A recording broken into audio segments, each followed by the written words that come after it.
நீங்க ஏரோப்ளேன்ல போய்கிட்டு இருக்கீங்கன்னு வச்சுக்கிடுவோம். உங்களால உயிரோட கீழ தரை இறங்க முடியாதுங்கிற நிலைமை ஏற்படுது. அப்போ உங்களுக்கு எப்படி இருக்கும்? ரிக் எலியாஸ் அப்படிங்கிறவருக்கு இந்த நிலைமை ஏற்பட்டுச்சுது. அவர் ஹட்சன் நதியில விழுந்து நொறுங்கி போன விமானத்துல பயணிச்சுக்கிட்டு இருந்தாரு. உயிரோட கீழே இறங்க மாட்டோம்னு தெரிஞ்ச உடனே அவருக்கு என்ன தோணுச்சுதுங்கிறத சொல்றாரு கேளுங்க. அந்த திகிலூட்டும் நொடிகள்ல எனக்கு எதுவுமே பெருசா தோணல. காலக்கெடு ஒரு பொருட்டா தெரியல. பதவி, பணம், புகழ் எதுவுமே அந்த சமயத்துல நினைவுக்கு வரல. இன்னும் கொஞ்ச நேரத்துல இறந்து போயிருவோமேங்கிற பயம் கூட எனக்கு இல்ல.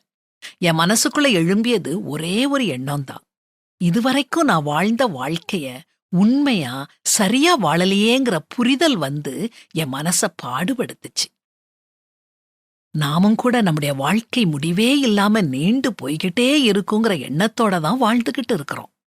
ஏதோ சாவே நமக்கு வராதுங்கிறது மாதிரி தான் திட்டமிடுறோம், ஒத்தி வைக்கிறோம், தள்ளி போடுறோம்.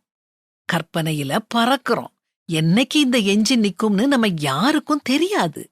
கண் இமைக்கும் நொடிக்குள்ள வாழ்க்கை அப்படியே மாறலாம். அழிஞ்சு போகப் போற இந்த வாழ்க்கையில பெருமை எதுக்கு? மனஸ்தாபம் எதுக்கு? கொஞ்சம் நின்னு நிதானிப்போம்.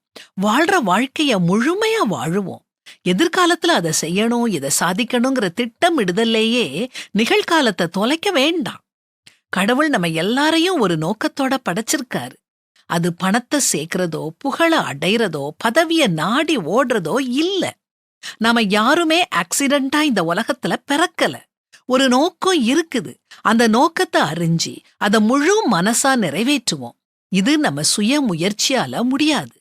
ஆண்டவர் மேல நம்பிக்கை வச்சு அவர் விருப்பத்துக்கு நம்ம ஒப்பு கொடுப்போம். தினமும் காலையில எழும்பின உடனே நாங்கள் ஞான இருதயமுள்ளவர்களாகும்படி எங்கள் நாட்களை எண்ணும் அறிவை எங்களுக்கு போதித்தருளும்னு ஒரு சின்ன ஜெபத்தை சொல்லிட்டு அந்த நாளை ஆரம்பிப்போம்.